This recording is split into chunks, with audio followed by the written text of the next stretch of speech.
My boyfriend, our husky, and I started our long holiday trip to visit family earlier today.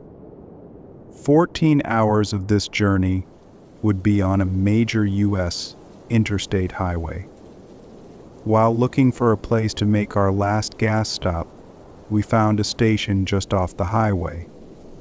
As we pulled into the desolate gas station, we were immediately greeted by a fairly large, somewhat sketchy man who took not-so-subtle glances in our direction.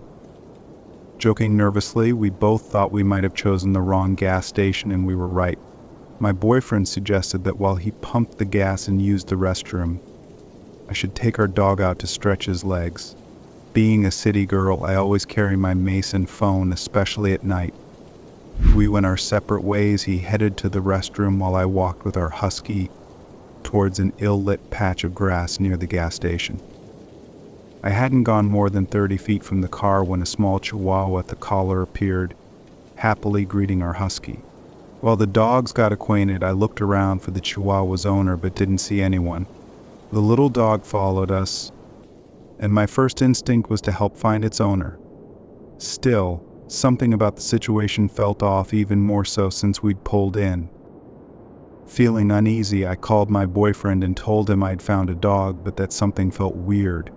He immediately abandoned his bathroom break to come meet me. As we stood with our husky and the chihuahua, I felt eyes on us from employees working nearby.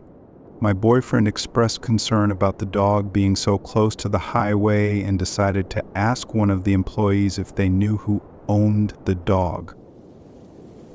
He approached an employee changing the trash liners near our car. The man, who had been standing there for some time, responded in perfect English, "I don't speak English." He then turned away anxiously and continued changing the trash liner. The man's behavior made us even more uneasy, especially as he continued to watch us from a distance. The chihuahua eventually led us behind the gas station, where several big rigs sat in the darkness, surrounded by debris like cardboard boxes and broken pallets. A large man in a gas station uniform stared at us from behind a glass door. My boyfriend, who had been 5 feet behind me, stepped closer as I bent down to check the chihuahua's tag. At that moment, the man's demeanor visibly changed, almost as if he were disappointed.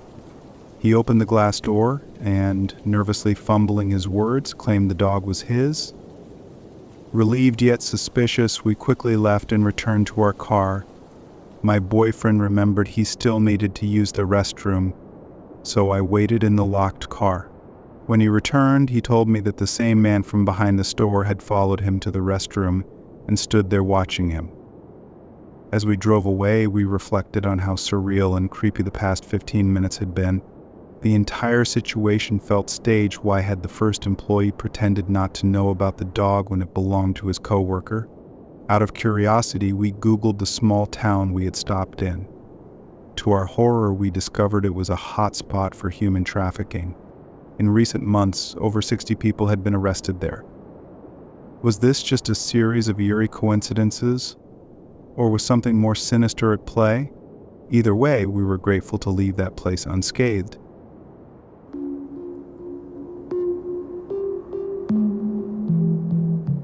Back in 2015, I decided to change up my summer routine and became a camp counselor in Ferndale, New York. Being from the Northwest, I made it a road trip, which turned out to be an absolute blast. The summer camp was structured into 3 sections of 3 weeks. Campers could stay for 3, 6, or 9 weeks. The first 3 weeks went by wonderfully. The kids were incredible, and I genuinely enjoyed their company. At the end of the first session, I was assigned to help pick up new campers flying in for the next session. That's when I met a camper I'll call B.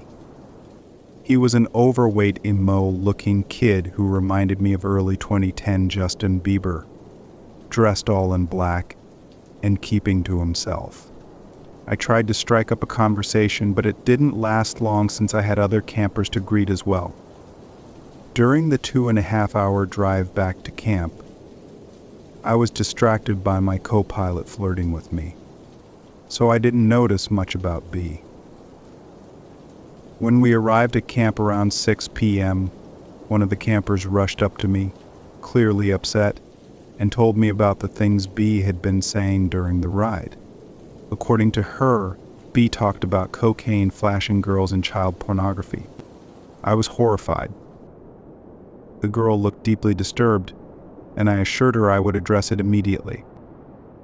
To my dismay, B ended up in my bunk. I pulled him aside and told him that his behavior and comments were completely inappropriate and unacceptable. He muttered an apology, and I instructed him to make up his bed. It quickly became evident that he didn't know how to put on a fitted sheet, so I had to show him step by step. Once he finally got it, he joined the other campers for free time while I sat on the porch reading my Kindle. When bedtime came at 10 p.m., everyone returned to the bunk. My bed was tucked into a corner with a curtain for privacy, which I loved. I put in my headphones, pulled up a movie on my phone, and relaxed. Sometime later, I heard footsteps through my headphones. I pulled back the curtain and saw B standing about 12 feet away, silently watching me. I asked him, "What do you want, B?" He replied, "I have a question." I waited, and he added, "I'm thirsty." Confused, I responded, "That's a statement, B." He then asked, "Can I play my DS?" I firmly told him no and instructed him to get a drink and go back to bed. I couldn't emphasize how unsettling it was to realize he'd probably been watching me for several minutes before I noticed. Needless to say, I barely slept that night. The next morning, my co-counselor Gabe returned, and I told him about B's behavior. Gabe wasn't thrilled to hear about it since he would be the one with B during the day while I led activities. Throughout the day, I kept hearing about B's defiance and poor attitude. That night, things escalated. Camp was shaped like a horseshoe, with the counselors playing games in the center while the campers hung out in their bunks. I started hearing disturbing reports about B. He had threatened to set people on fire, hurt other campers, and even made horrifying comments about tying up young girls. At one point, he tried to shove another camper off a 2-story structure. I reported all this to the program director, but my concerns were brushed aside. That night, Gabe was stuck dealing with B in the bunk while I had the rare chance to sleep elsewhere. The next morning, a female counselor told me that B had snuck out during the night and was caught peeping into the girls' cabin while pleasuring himself. This was the final straw for everyone. The director informed us that B would be sent home the next day.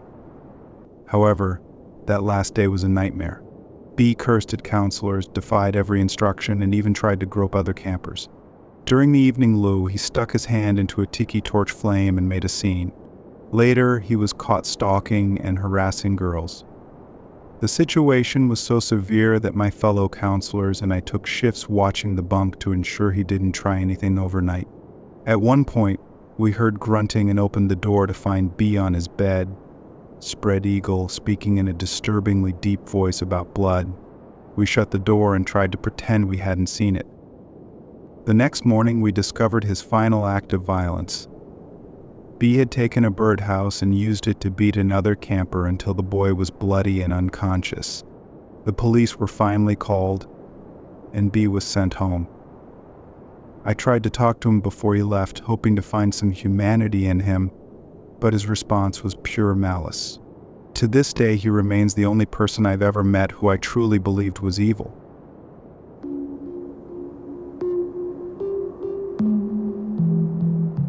I've always loved driving long drives with no destination in mind, just me, my music, and the open road. Living in Nebraska, I'd often take lonely highways cutting through the countryside, small towns, and eventually cities. Most of my drives were at night since there was less traffic to worry about. I'd been doing this since getting my license 4 or 5 years ago and never once had an issue or run into trouble. That was until a few nights ago. I'm a 22-year-old woman, relatively small in stature, and I usually take these drives alone. They help me clear my head when I'm stressed, upset, or overwhelmed. When I lived with my parents, these drives were also my way of escaping the toxicity of their household, particularly their alcoholism. Since moving out, I've been in a much better place mentally and don't feel the same urge to drive aimlessly.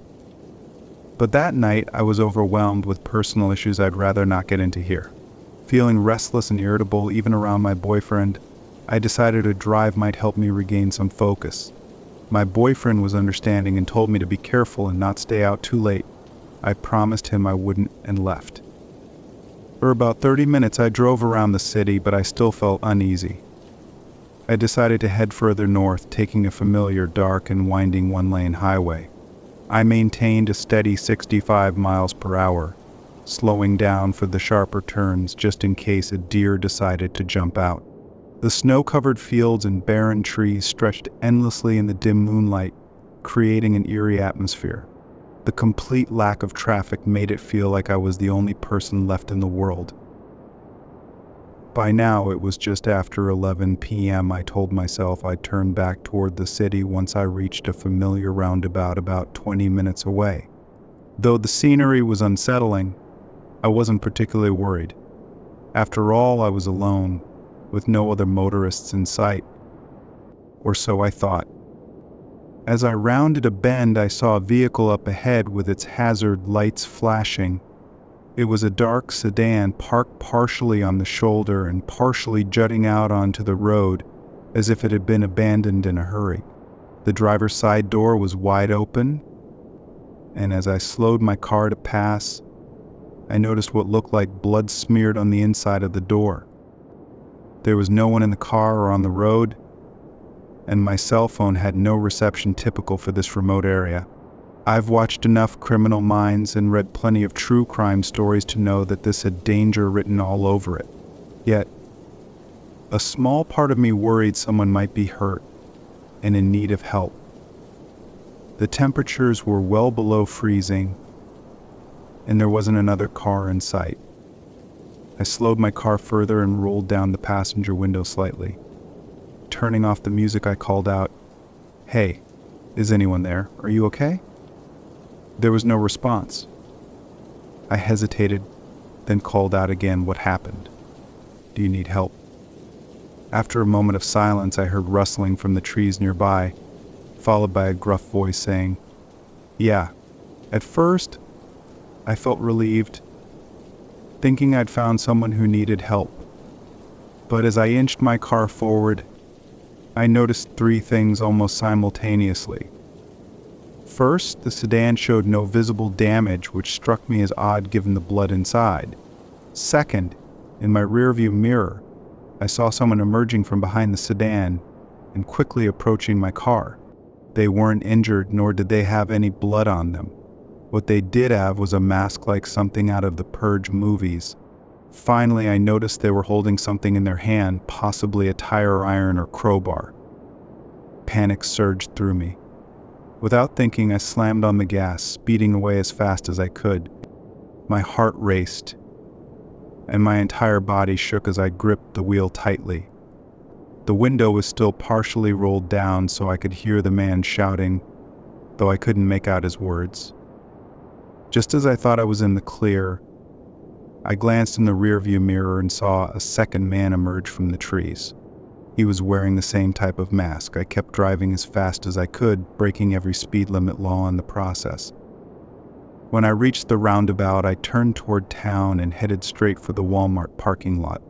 I parked under the bright lights where I could see other cars belonging to workers closing up for the night. Once there, I had a complete meltdown, shaking and sobbing uncontrollably. When I finally calmed down enough, I called a friend of mine who's a police officer. He asked if I was okay, where I was, and whether anyone had followed me. After reassuring me, he said he'd contact the local police and sheriff in that area to take my statement and check out the scene. While I waited for them to arrive, I called my boyfriend. Through my panicked sobs, I told him what had happened. He was understandably freaked out and wanted to either come get me or have me drive home immediately. I assured him I'd stay put until the police arrived and stayed on the phone with him until I saw their cruiser pull into the lot. I gave the police my statement, describing the sedan, the masks, and the men. Unfortunately, I hadn't been able to get the license plate number, which left them with very little to go on. They promised to check the area but warned me that without cameras or more information, there wasn't much they could do. Since that night, I haven't heard back from the police, and I don't know if they ever found anything. I'm just grateful I trusted my instincts and didn't stop my car. I can't bear to think about what might have happened if I had. This experience has left me with so many unanswered questions. Was that blood real? Was someone else hurt? Or was it all a setup to lure in a victim? Needless to say, I won't be taking any more late-night drives. I hope to never cross paths with those men again.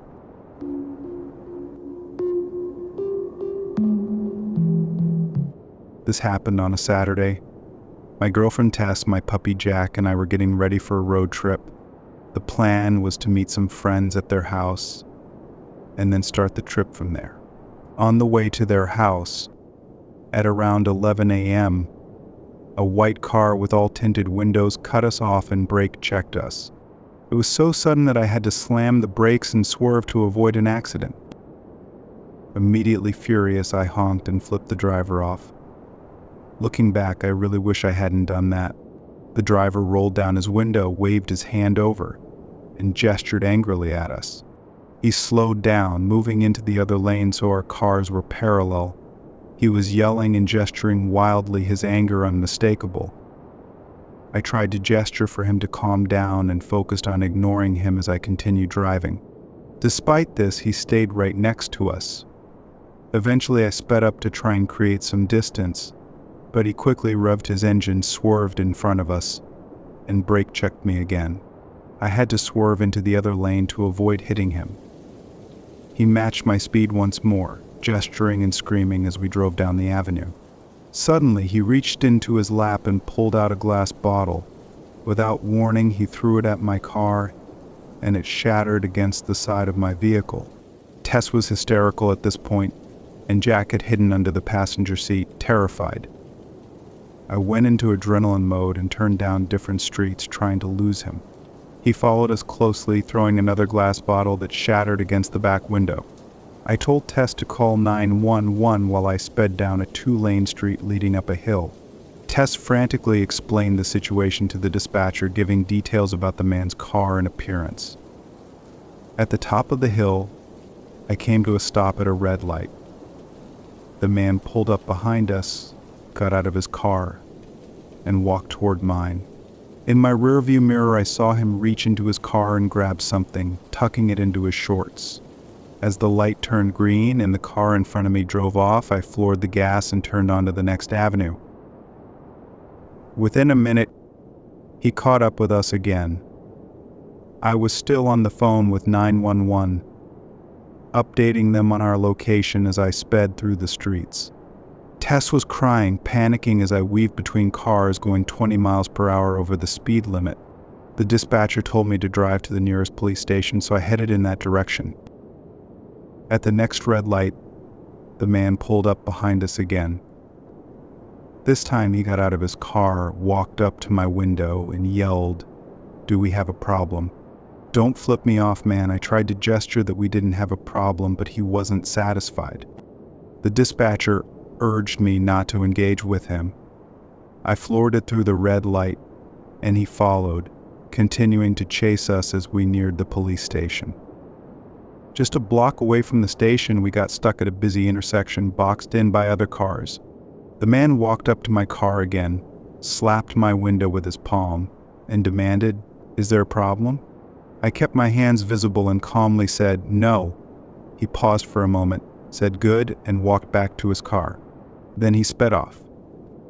After 20 minutes of this terrifying chase, we finally met up with the police. I gave them all the details, including his car's description and last known direction. Unfortunately, they said there wasn't much they could do. Even with all the information, they didn't seem optimistic about tracking him down. Shaken but determined not to let the experience ruin our day, we calmed down and eventually continued our road trip. To the man in the white unmarked sedan, let's never meet again.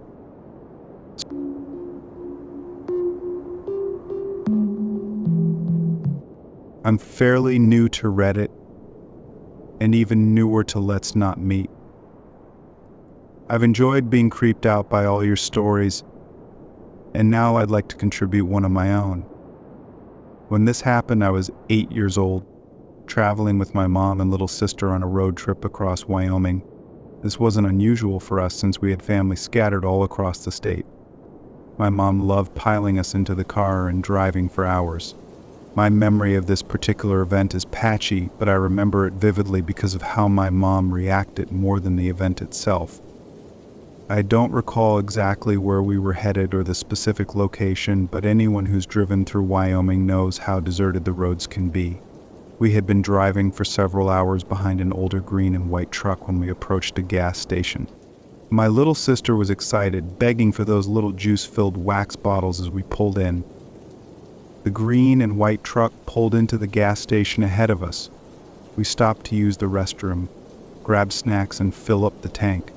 Afterward, we got back on the road, but soon my mom asked, "Is it the same truck behind us?" I turned to look and confirmed it was the same one. I thought nothing of it and returned to devouring my snacks, but I could sense that my mom was uneasy. She kept glancing in the rearview mirror, watching the truck. The drive to the next gas station was long, and the truck's behavior became increasingly erratic. It would speed up, getting dangerously close to us, then back off repeatedly. My mom didn't say much, but her tension was palpable. When we finally neared another gas station, my mom adjusted her rearview mirror to look at my sister and me. "I'm going to pull into this gas station and open my door like I'm getting out," she said firmly. "Don't open your doors. Stay in the car and sit tight." Her calm but serious tone scared me a little. My sister and I exchanged nervous glances but nodded in agreement. My mom had always been a calm person, yet she had an unspoken presence that made you realize she wasn't someone to mess with. Over the years, even my friends were a little afraid of her, despite her petite frame of just over 5 feet tall and barely 100 pounds. We pulled into the gas station and my mom stopped the car at one of the pumps.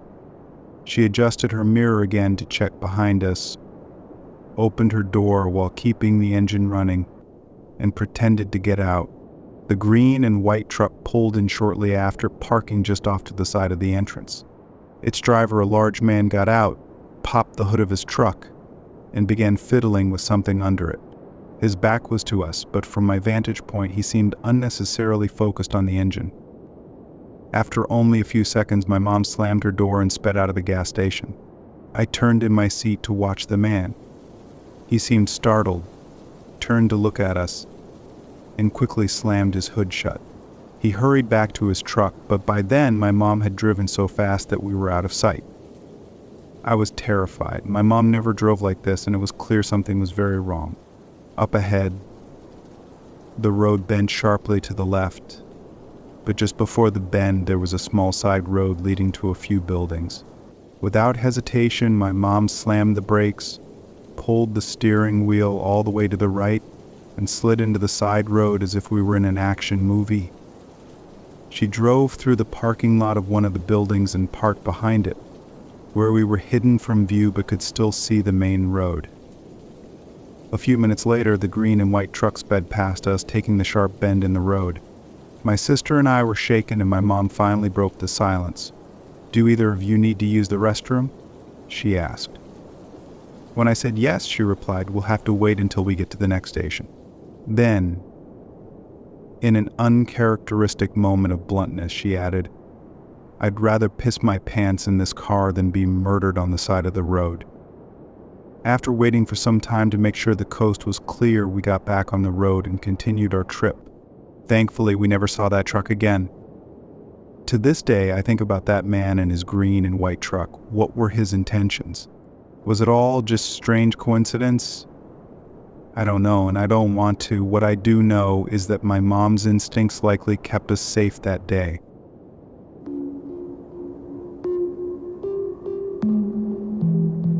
This was a strange encounter, and it was incredibly scary at the time. However, when I tell people this story, they usually don't think it's something to worry about. It happened last Thanksgiving when I was driving home from college with my friend. We were both 21-year-old females at the time. I live in a very isolated part of Arkansas that requires driving through an hour of hairpin turns in the mountains. The road is narrow with lots of blind spots, and the entire drive is on the edge of steep drop-offs with no guardrails. Normally, I'm confident driving through the mountains, but since we were in my friend's car, I was driving slower than usual, only about 5 miles over the speed limit. This part of the drive was particularly rough. As soon as we entered the most challenging section of the route, another car began tailgating us closely. The pressure of the situation made me more anxious. When I finally found a spot to pull over, I did so at a church parking lot. My friend offered to drive the rest of the way, but I declined because it was already getting dark, and she had never driven this route before. I figured I'd take the wheel again. We got back on the road, but a few minutes later I had to slam on the brakes. There was a car stopped dead in the middle of the road. It wasn't on the shoulder, it was completely blocking the road. At first we thought it might have broken down, but since there was no cell service in this area, we couldn't call for a tow truck. I immediately got a bad feeling and locked the doors. I told my friend to stay in the car no matter what. My friend, now scared, pointed out that the car might be the same one that had been tailing us earlier. I couldn't tell, but I was too scared to take any chances. The car was parked just before a sharp hairpin turn, which made it impossible to pass. I honked the horn, hoping the driver would move, but nothing happened. After a while, my friend started getting frantic, urging me to drive around the car. But I didn't want to risk driving off the mountain or crashing into a big truck coming the other way. I honked the horn a few more times, and eventually a man got out of the car. He casually walked to the back of his car and leaned against it, just staring at us. My friend was freaking out, and I was frozen in place, unsure of what to do. I told her not to make eye contact with him, and I was prepared to floor it if he made any move toward us. He stood there for what seemed like an eternity, but I think it was only about 15 minutes. He didn't check the car for damage or seem to be in any distress. He just leaned there, staring at us. Finally, we saw headlights in the rearview mirror. The man immediately jogged to his car, got in, and sped off at an incredibly high speed. It seemed strange because moments earlier he was just standing there doing nothing. We drove on, relieved to be rid of the situation, but not long after we noticed the same car again, parked along the highway. It pulled back onto the road and started tailing us once more. I tried speeding up, but the car kept following us, staying right behind us. Not long after, we finally got cell service. I wasn't sure whether to call the cops, since nothing major had happened, but I decided to call my brothers instead. I told them what was going on and asked them to wait for us at the house. The car followed us all the way home, down a long drive to my house. My two brothers were waiting for us on the porch, holding their deer rifles. When I pulled into the driveway, the car just went to the end of the drive, turned around, and sped off in the opposite direction. I tried to get a glimpse of the car's license plate, but I couldn't make it out. When I told my friends the whole story later, they didn't think it was a big deal, but I was terrified. To the random guy in the middle of the mountains who followed us all the way home, let's never meet again.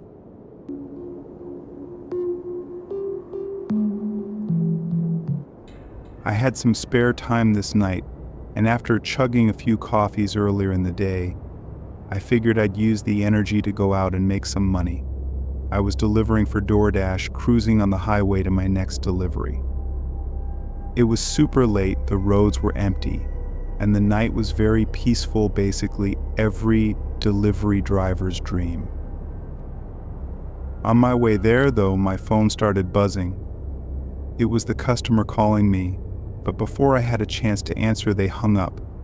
Since it only rang for a couple of seconds, I thought it must have been an accident, but just in case, I redialed their number. It rang for a while, but they didn't answer. I shook my head and blew it off, not thinking much about it for the rest of the drive. I got off the highway and drove into the neighborhood. It was a very regular street with average houses. When I got to the house my delivery was for, I parked in the driveway and started walking up to the porch. As I was setting down the bag, I saw that the front door was cracked open. I didn't know if it was meant for me or not, so I lightly knocked on the door and called out that I was dropping off their food. As soon as I did, I heard a somewhat disturbing sound coming from down the hallway. It was a muffled thump that almost mimicked my knocking, like someone was banging on a door. A bit shaken, I opened the front door wider and called out again. I wasn't sure what to say, so I just repeated that I was delivering their food. A few quiet moments went by, then I heard a door open from the back of the house, and a guy came around the corner. He looked distressed and bothered, but I couldn't tell if it was because of me or something else. The guy walked down the hall and right up to the doorway where I was standing, not saying a word as he reached for the bag. But then, I heard those thumps again from down the hallway. I looked past him in confusion, and he turned to look as well. He quickly turned back to face me, recognizing that I had heard it too. "Is everything okay?" I asked carefully. The sound echoed through the walls again, as the man just stared at me, like he was trying to think of what to do. Then, he said in an almost demanding tone, "Why don't you bring the food inside for me?" Nervously, I picked up the bag but quickly realized how terrible of an idea that was. I felt threatened, like I had to follow him, but I also had a gut feeling that if I did, I wouldn't be making it out of there. In my hesitation, the guy's face showed that he was even more bothered, angry even. He then reached out, grabbed the food right from my hands, and slammed the door in my face. Stunned, I stood there and listened as his footsteps went down the hallway, and the thumping stopped. I couldn't do anything else at that point, so I hurried off the porch and got in my car. I ended my DoorDash shift after that delivery and ended up reporting the really disturbing scenario to the police. What made me decide to report it was that the man had tried to get me to go inside his house. If not for that, I might have felt there wasn't enough evidence to report anything. Unfortunately, the police informed me hours later that the man denied anyone else was there and declined their request to search his home. At that point, there was nothing left to do other than speculate. I believe something truly horrible was going on, and he was possibly ready to do the same to me. But I don't think we'll ever know for sure.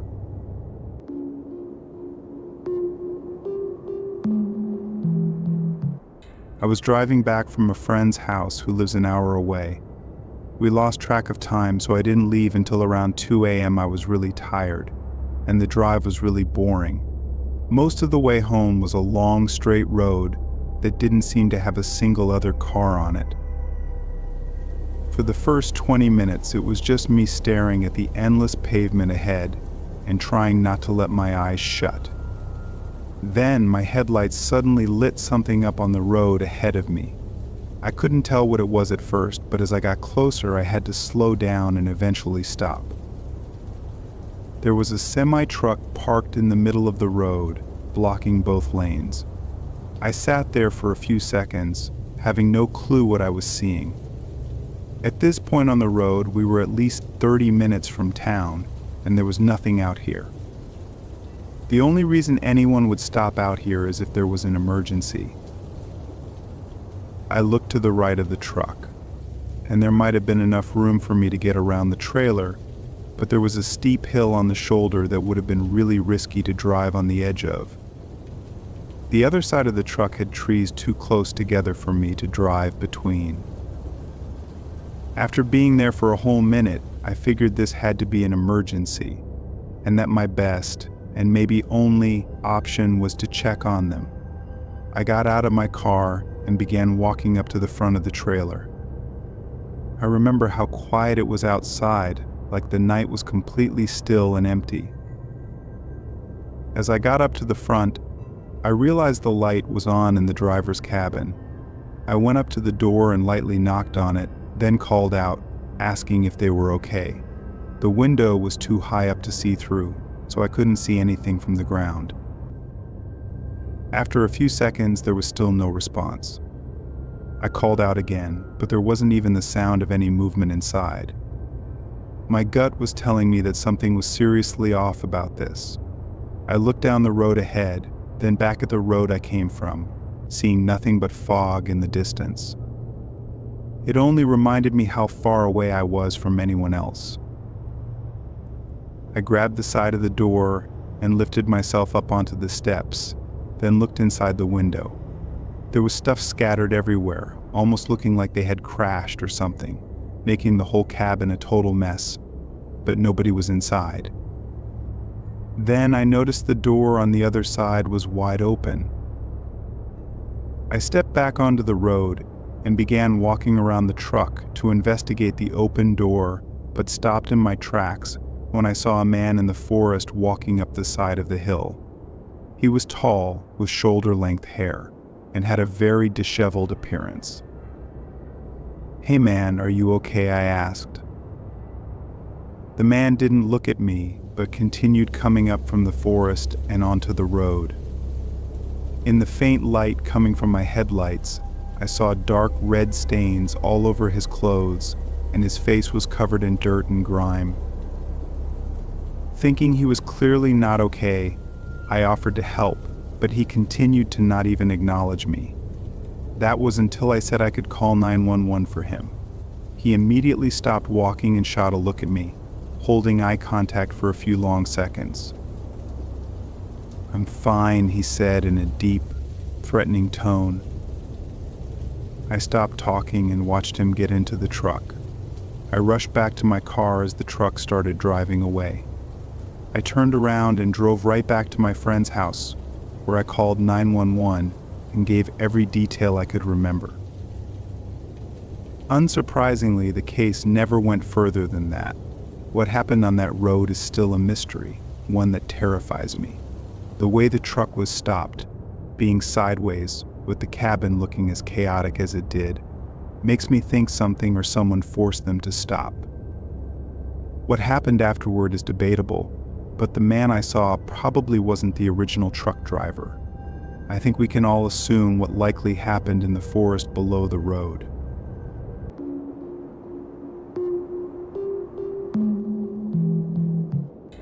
I work for my dad at his small construction business. He runs a yard and warehouse full of materials, as well as manages the job sites the workers are at. Since I was only 17 at the time, my job was to basically be the errand boy. I'd drive materials back and forth and pick up anything that was needed. Depending on the job, though, some materials would need to be there before workers arrived because they would need them to get started right away in the morning. So every once in a while during busy weeks, I'd have to start work really early, like 2 or 3 a.m., to make sure I could drop everything off in time. Obviously, this was only during the summer when I didn't have school, so I really had no excuse for not being able to work. I liked doing the deliveries early, though, because it was calm and I didn't have to deal with anyone telling me what to do. On this day, I arrived at the warehouse at 3 a.m., loaded up, and then started making my way to the job site. It was a repair job on an old, maybe even abandoned, building at the edge of our town. When I got there, I saw a truck parked right outside. Its lights were off, and it didn't look like anyone was nearby. It was way too early for anyone to be working, so I wasn't expecting to see any cars here. I parked and got out, walking up to it and seeing that it wasn't a company vehicle either. The windows were tinted and I couldn't see inside. I turned and looked at the building, trying to see if anyone was there. I called out, asking if anyone was inside, but got no response. Feeling a little weird about it, I pulled out my phone and called my dad. It rang for a minute, then went to voicemail. figuring it was probably just a worker's personal truck that they had left there.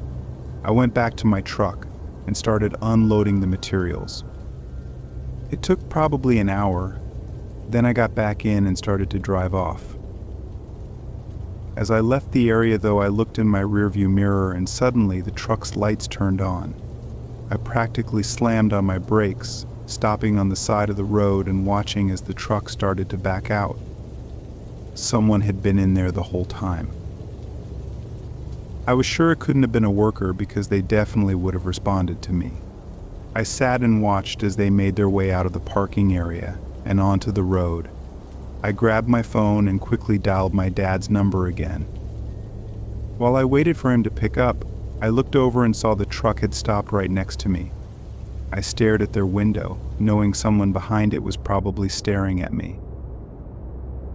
I tossed my phone on the seat and started to drive forward, but the truck quickly matched my speed and prevented me from getting back onto the road.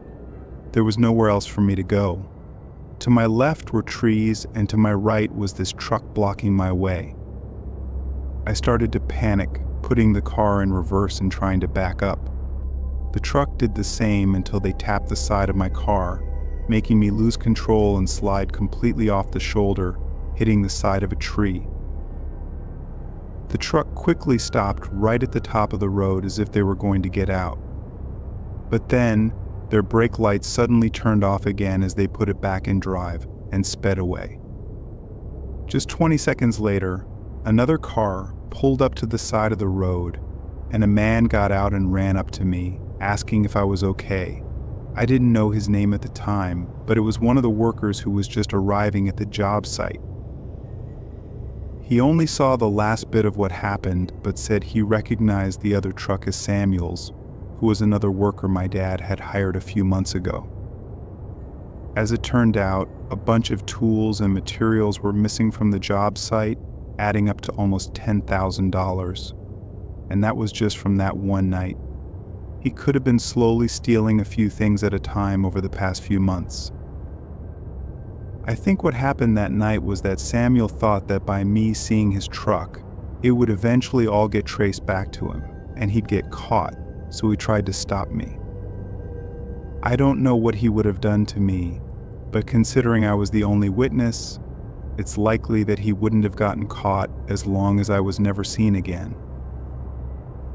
Unfortunately though, his name and everything else didn't add up to anything, and it was likely that he was either an illegal immigrant or some kind of felon who went through the effort of getting fake or stolen IDs and work documents.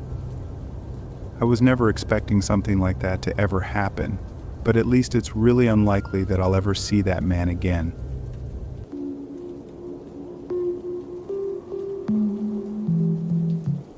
I'm a local truck driver for a common grocery store in our city. This means I stay in the same 50-ish mile radius and drive between the warehouse and several stores every day to deliver pallets of groceries. I don't have to make any drives more than 2 hours long, so every night I get to go home at a reasonable time and sleep in my own bed rather than at a truck stop like most cross-country or regional truckers have to. This day was pretty average. I went between a few stores, delivered the pallets, and got to my last delivery location around 9. It took about half an hour for them to empty the trailer, and then I was good to head back to the warehouse and call it a night. This was always the farthest drive though, since the warehouse was on the edge of the city, away from everything. An hour into the drive, and about 15 minutes from the warehouse, I pulled into a gas station to fill up. I had been riding on empty for probably too long. I went into the diesel section and started the gas pump. While I was leaning against the truck and waiting, I noticed a group standing outside of a parked pickup truck on the other side of the gas station. They were the only ones there, but they kept eyeing me and my truck. It was odd, but I thought they were just waiting for me to leave, probably so they could do something stupid without any bystanders. Once my truck was full, I put the pump back and got in, driving out of the gas station. As I did, the group got into their pickup and left as well, pulling up right behind me. Now it was definitely more than just odd.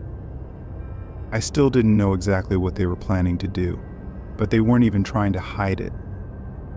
Over the next mile, as we got further out toward the edge of the city, they kept swerving around behind me, going in and out of the lane and out of the lane and unable to keep a consistent speed.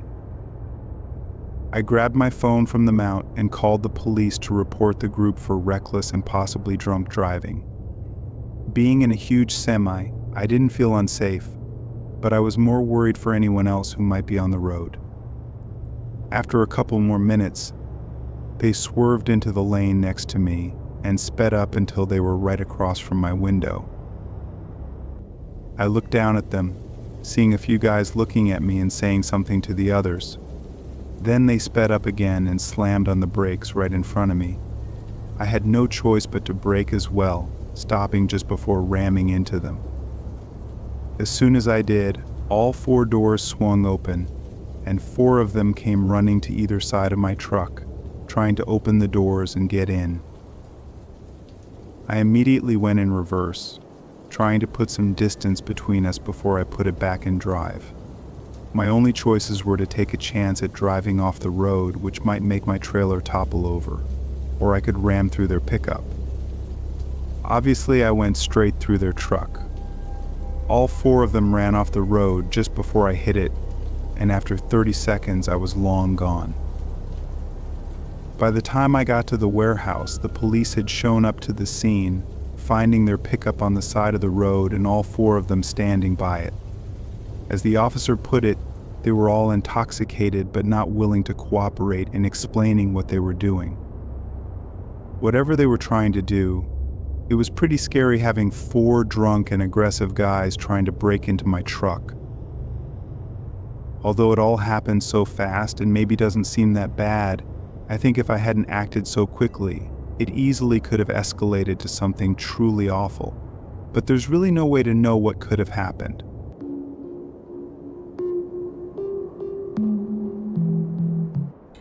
I worked at Papa John's for a couple of years at the end of high school and the beginning of college.